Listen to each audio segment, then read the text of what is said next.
when I think about Berkshire and its ability to increase intrinsic value, it seems to me that judging risk has been at least as important as an ability to calculate a net present value. So my question to each of you is, would you give us some comments on how you think about risk?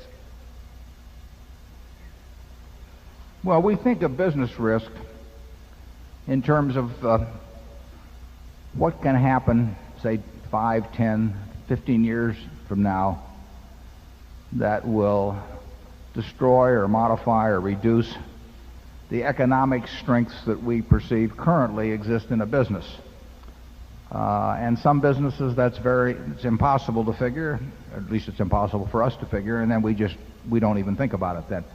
We are enormously risk averse.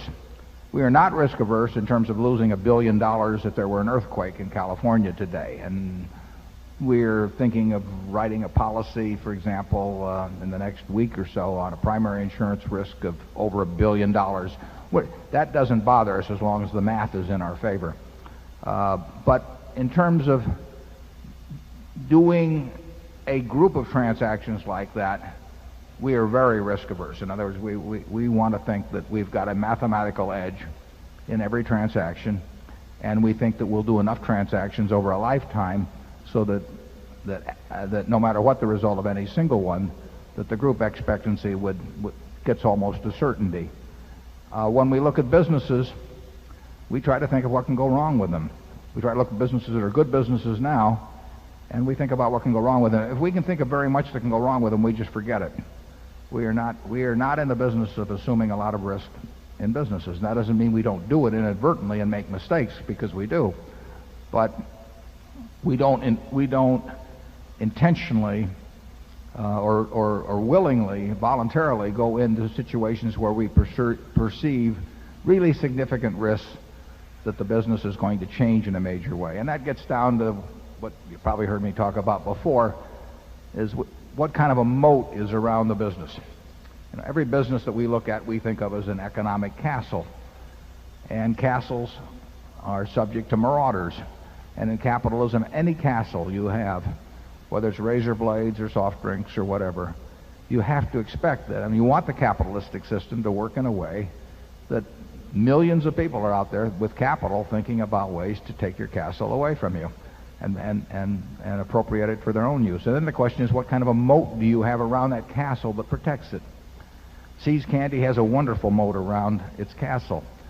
And Chuck Huggins has taken that moat, which he took charge of in 1972, and he has widened that moat every year. He throws crocodiles and sharks and piranhas in the moat, and it gets harder and harder for people to swim across and attack the castle. So they don't do it. If you look since 1972, Forrest Mars tried with FLM, I don't know, 20 years ago, and I hate to think of how much money it cost him to try that. And he was a very experienced businessman.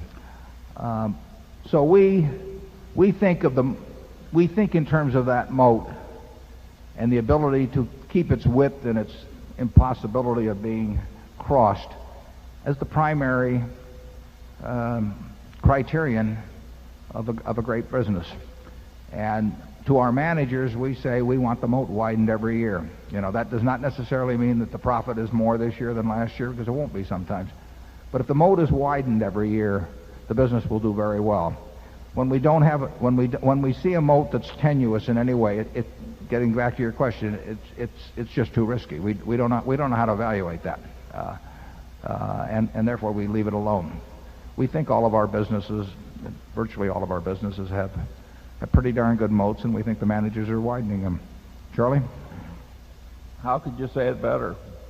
Oh. Here, have some peanut brittle on that one.